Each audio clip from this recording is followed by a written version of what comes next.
Okay, so next on the agenda, good old housebreaking or potty training, whatever you want to use. For puppies at this age, usually the rule of thumb is months plus 1 is the max that a puppy can hold it for on an empty stomach. So no water, no food overnight. Now for overnights, I will say they're doing really, really well. Most puppies can hold it overnight a little bit longer than they can during the day. I would probably say your puppy is holding it through the night, which is really great, and doing super well with that. I say she's probably held it for about 8 hours, and that's been really good, and no accidents in her crate, so she's really, really great with that. For potty train during the day, though, anytime they go to a new environment and their bladders are not fully developed yet, so we still are working on housebreaking. So when they come home, they are either 100% of one of these two things. Either they're 100% supervised.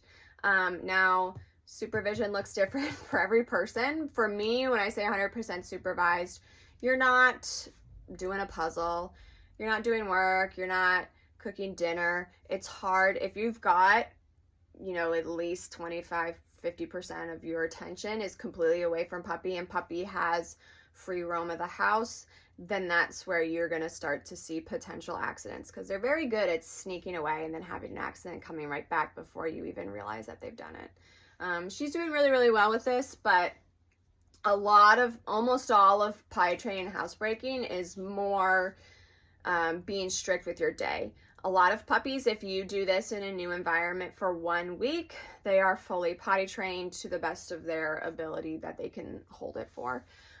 They understand the concept. She's doing really well with it. I haven't had any accidents in my house, but that's because I do these things as well. So supervision, if I know that I'm doing something like working or cooking or something where I may not be watching the puppy and spending that individual time with puppy, I will usually put them on a leash of some sort.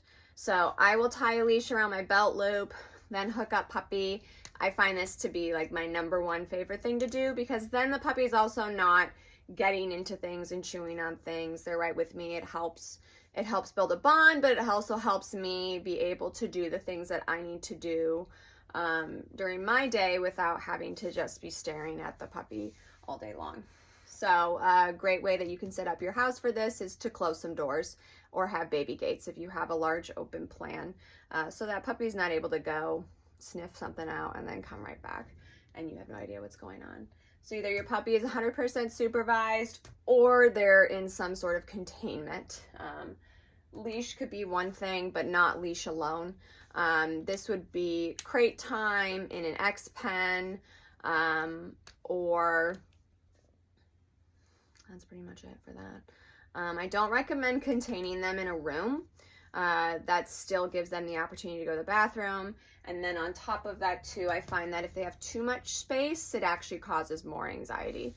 And they can get into things. You'd think that if you empty out your bathroom and put them in there, that everything will be fine.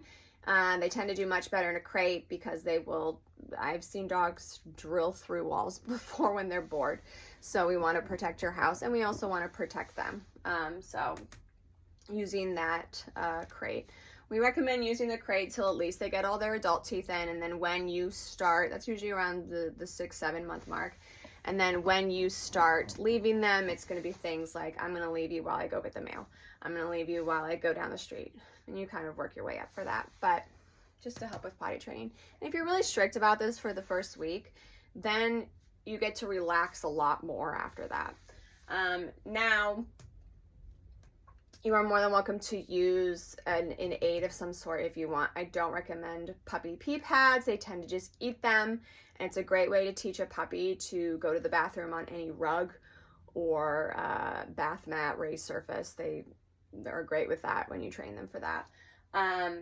We now do use pellets. Your puppy by 12 weeks has transitioned off pellets, but she still understands the concept of pellets and will go to pellets if they are available.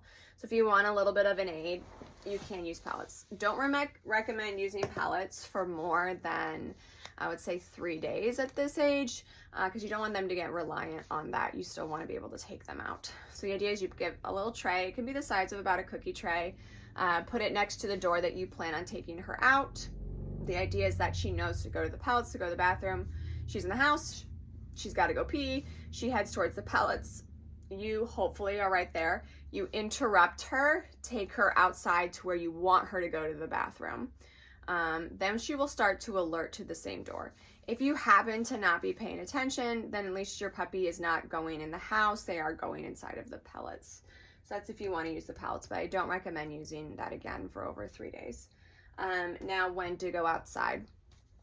You want to, when you are going to go to the bathroom, when she's going to go to the bathroom, during the day, you're going to want, I'm sorry, I have not the best handwriting. Anytime there's a transition, you're going to want to take her out to go to the bathroom. So that would be after play, especially after she comes out of her crate. She's very used to, I come out of the crate, I immediately go to the bathroom.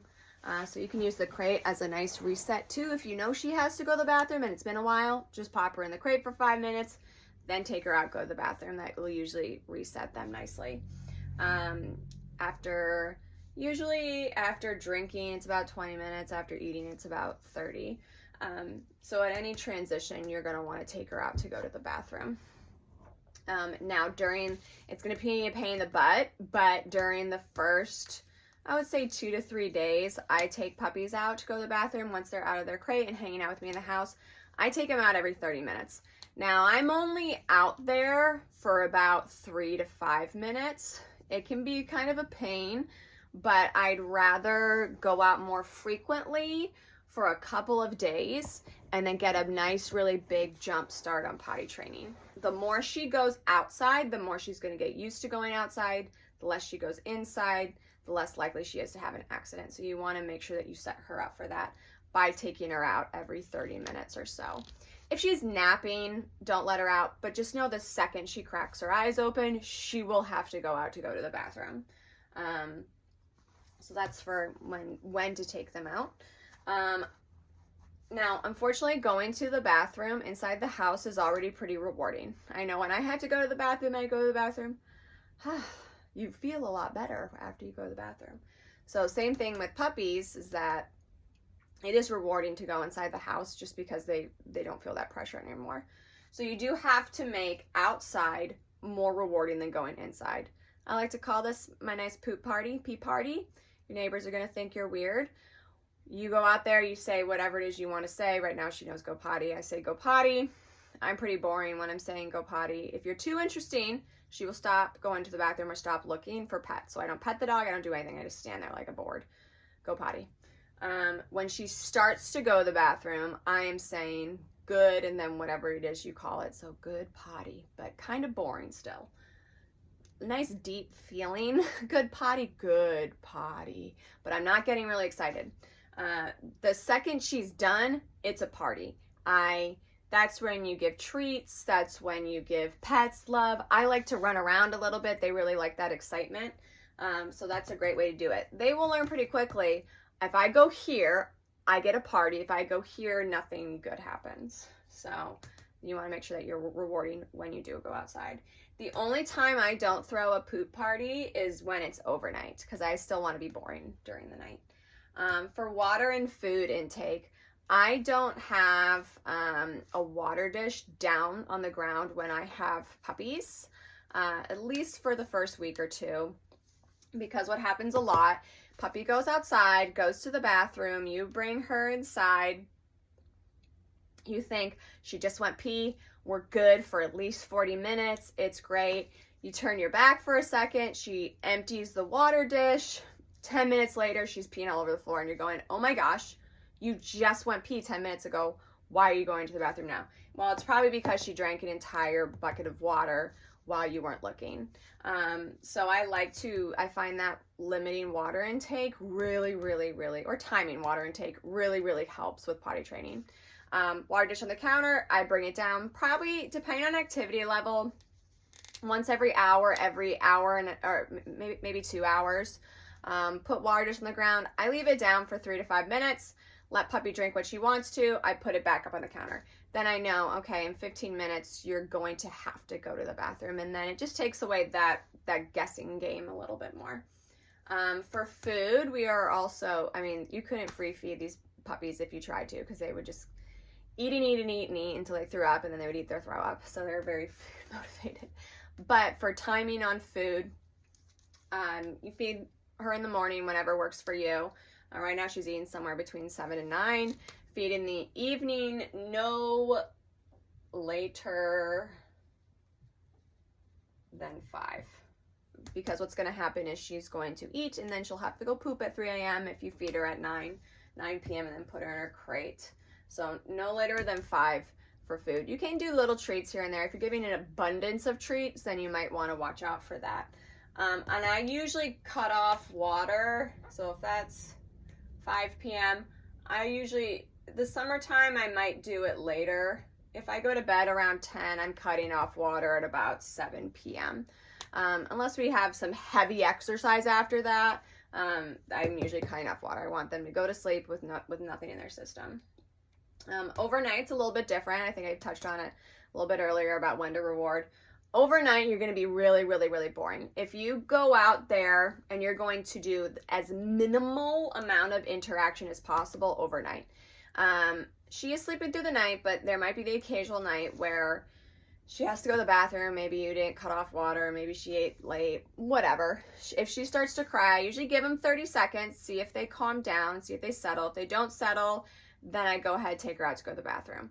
I am so boring. It is a leash on you. I don't pet them. I don't pick them up. It's very tempting, especially when you have a new puppy, to go, oh, I love you so much, my 3 a.m. cuddle. But what happens is then they're going to go to the bathroom, and then they're going to look at you and go, okay, where's more cuddles? I want to play. I want to snuggle. I want to do all this stuff. And that makes the transition back to their crate extremely difficult. So during overnight, super boring. We go out there, go potty. I don't walk your entire outside. I usually decide, and I have about like a 10-foot loop that I kind of go back and forth. Go potty, a little, my track, if you will. Go potty, good potty. Then you take her back in, you put her in the crate, good night, close the door, and then you're off. So overnight, boring. You're boring overnight because you want to go back to sleep. That's the goal. If she does have an accident in the house, what to clean it with? You're going to want to clean it with a, my marker. I always think I'm going to spell that wrong. An enzymatic solution. So good examples of these would be Nature's Miracle or Simple Solutions. They're both enzymatic cleaners. They're also both really safe for dogs, people. I have had really good luck with them not damaging rugs or flooring as well. So I really like those too. Or if you look for something you just want, it will say an enzymatic solution on the bottle. What happens with cleaners is we find a lot of cleaners that say pet odor eliminator, and it will do that, but it will only eliminate the odors for us and not for them. The thing about an enzymatic solution is it has enzymes in there that eat the urine and feces so that the dogs can no longer smell it. That's where you hear about dogs that, oh man, that dog always went to that rug or always went to that room, because dogs are stimulated to go to the bathroom based off of scent. So if they have a rug that really smells like the bathroom, they're going to be more likely to go in that room, and that room tends to get bigger and bigger as well for where they actually go to the bathroom. So you want to make sure that you clean past and current accidents really well with an enzymatic solution so that puppy doesn't go to that spot and think, ooh, this is where I go to the bathroom. I also like to, as gross as it is, I like to leave a little pile where I want them to go outside after they've gone to the bathroom outside. You don't have to wait for it to fossilize or anything. You know, just a couple days is helpful so that when they get to that area, it does smell like that. You can also, you can use the pine pellets outside. I don't recommend using more than a handful of just sprinkling it where you want her to go. And that will help stimulate her to go to the bathroom because she knows pine equals this is where I go to the bathroom. So that is potty training. Oh, also for potty training, especially at this age, we do not correct them after the fact. I don't know if you've seen this, I've seen this plenty of times where puppies do not have the same type of memory that we do. So they can go poop, they can step away. I've seen them go poop, step away, look around, turn around and go, oh, what's that? When did that get here? How interesting. They go smell it. Like, I have no idea that came out of me. So they just don't have the same memory as us. So gone are the days of I'm going to take my dog and rub their nose in it. They don't understand that. They're going to act guilty just because they're freaking out that you're being so forceful with them and rubbing their nose somewhere that it hurts. So you just learn from your mistake. How can you problem solve that situation so it doesn't happen again by either supervising them or containing them. You've had dogs before, so you know, watch for the poop the pee walk, and then you know you're running outside whenever you see them start to do that scuffle. But you can't correct them after the fact. That's really confusing for them. So that is housebreaking.